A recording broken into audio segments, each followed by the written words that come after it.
Pero al final del siglo XI, una tragedia ocurrida en Jerusalén pondría a los musulmanes y a los cristianos europeos en una trayectoria de colisión.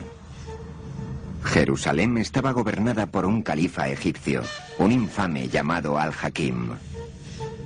Al-Hakim fue ciertamente una desviación de la norma.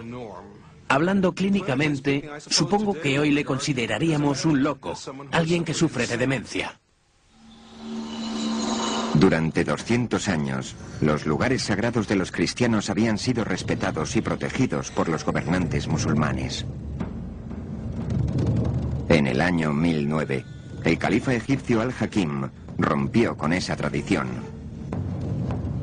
Ordenó que la iglesia más sagrada de la cristiandad fuera destruida. Y por desgracia, ordenó quemar la iglesia del Santo Sepulcro en Jerusalén. Ahora bien, nadie sabe en realidad por qué lo hizo, y cada cual puede tener su propia teoría acerca de ello. Pero el hecho es que esto hizo que temblores de terror y ansiedad recorrieran la cristiandad. Por supuesto, para los cristianos esta fue la excepción que probaba la regla, ya que durante siglos los cristianos habían considerado a los musulmanes como locos e intolerantes herejes esclavistas, de los que no se podía esperar que vivieran según las reglas de los seres humanos civilizados.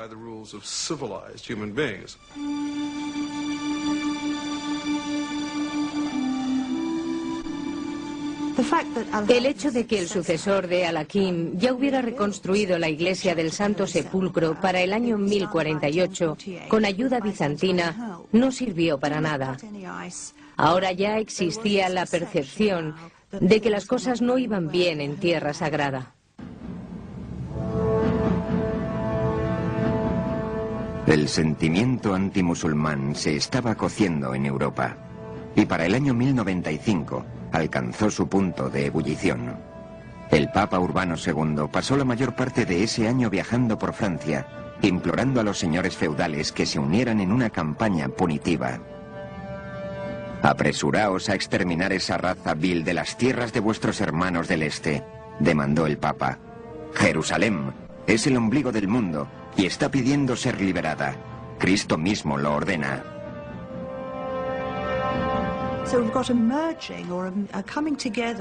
De modo que aquí tenemos una mezcla, o una unión, si se quiere, de religión y servicio militar, lo que sirvió a los propósitos del Papa, que declaró la cruzada para rescatar los lugares sagrados que estaban amenazados en el este, y en particular Jerusalén.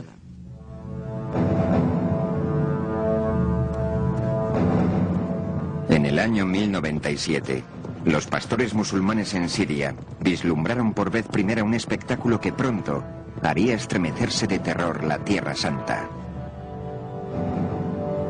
Por pura casualidad, cuando atacaron los cruzados, el imperio árabe nunca había estado tan vulnerable, fragmentado en reinos feudales y pequeñas dinastías.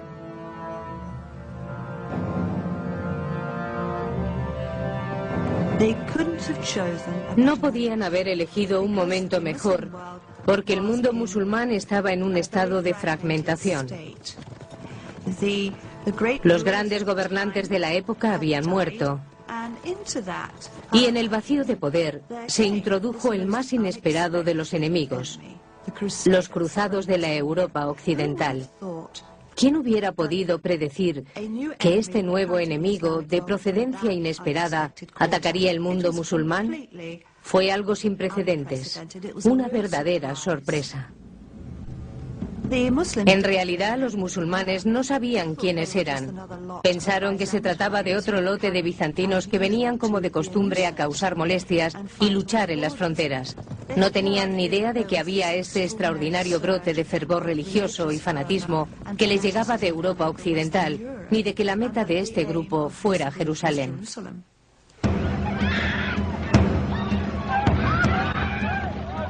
Fue una pesadilla histórica de días de incomprensible horror. Muy pocos de ellos tan nefastos como el 15 de julio de 1099 en que los cruzados entraron en Jerusalén.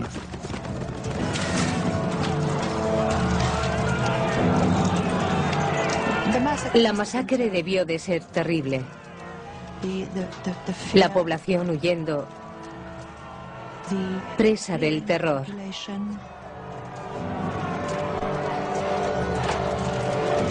Tuvo que ser horroroso.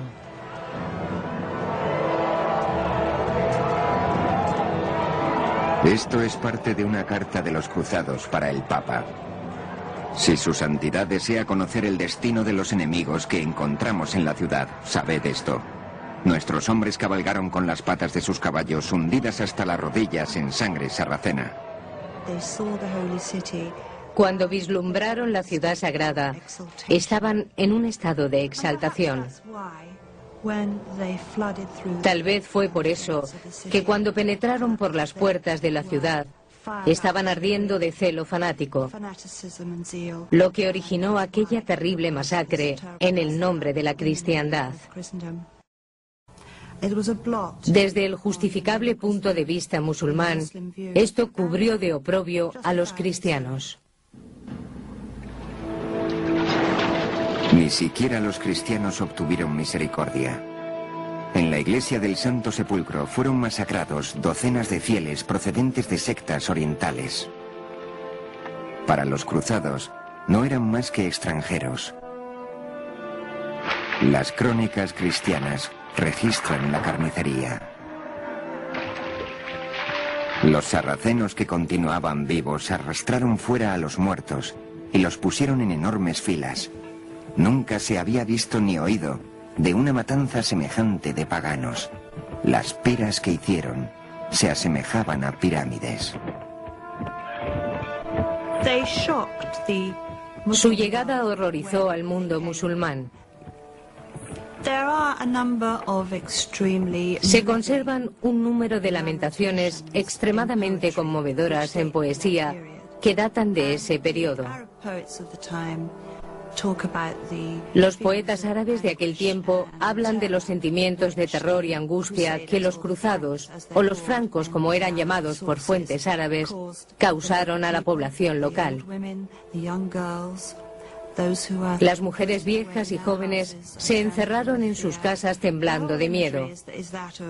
Las imágenes describen la violación de su tierra y las terribles crueldades que hicieron estos bárbaros infieles cuando llegaron a la tierra sagrada.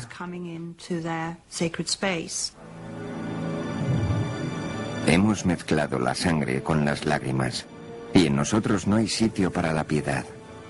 Derramar lágrimas es la peor arma del hombre cuando las espadas remueven las brasas de la guerra. Cuando la sangre ha sido derramada. Cuando dulces niñas han de esconder avergonzadas sus encantadoras caras entre sus manos.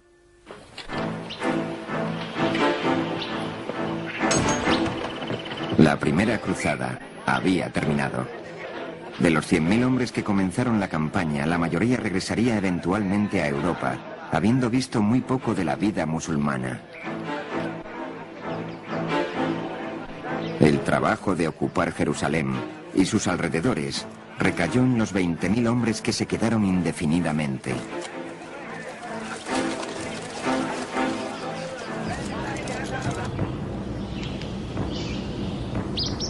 Para asegurar la ocupación, los intrusos hicieron aquí lo que habían hecho en Europa.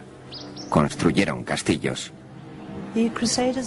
Los cruzados construyeron los mejores castillos que se habían visto en Oriente Medio. La prueba de esto es que todavía continúan allí. Cuando todo lo demás puede haberse desmoronado, los castillos de los cruzados dan testimonio de su presencia. Krak de Chevalier, en Siria, es el mejor ejemplo de castillo cruzado. Es muy grande, es fuerte, es impenetrable. Es el vivo ejemplo de por qué un castillo cruzado no podía tomarse por asedio.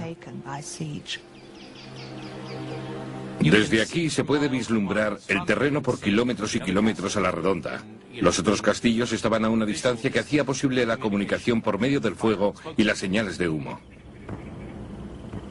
Tiene todos los requerimientos de un buen castillo medieval, con almenas, torres y lugares por donde verter aceite hirviendo y otros líquidos sobre el enemigo.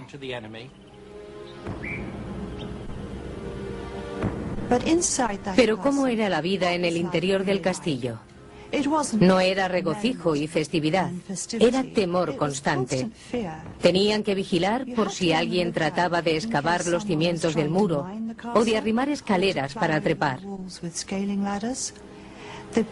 La gente del exterior, la población local, les era hostil, así que tenían que vigilar sus movimientos continuamente. Era un lugar aterrador. Los cruzados hacían tratados y los rompían, amenazando a los comerciantes que pasaban cerca de sus castillos. Asaltando caravanas, los cruzados aprendieron un lujoso estilo de vida desconocido en Europa. En un sentido material, lo que se podía encontrar en Oriente Medio deslumbró a los cruzados, y al regresar llevaron muchas de estas cosas con ellos. Artesanía en metal, textiles y seda. Jamás habían visto semejantes cosas en tal cantidad. Era la buena vida. Regresaron a Europa con muchas de estas cosas como recuerdo. De hecho, en Oriente Medio se desarrolló una industria de fabricación de souvenirs para abastecer a los cruzados.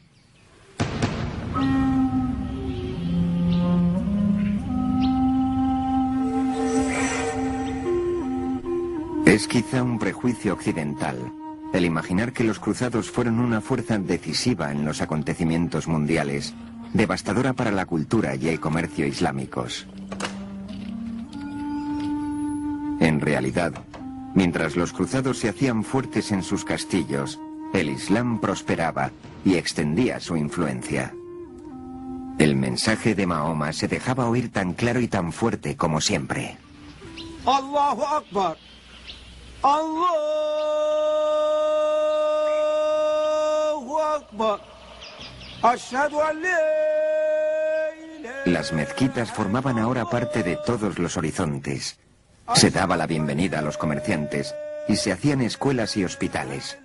A través de la arquitectura, la literatura y la música islámicas, estaba emergiendo una vibrante cultura en celebración de una fe singular.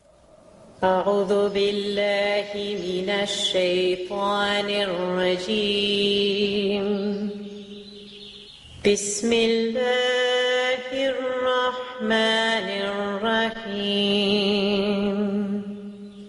إنا أنزلناه في ليلة القدر وما أدراك ما ليلة القدر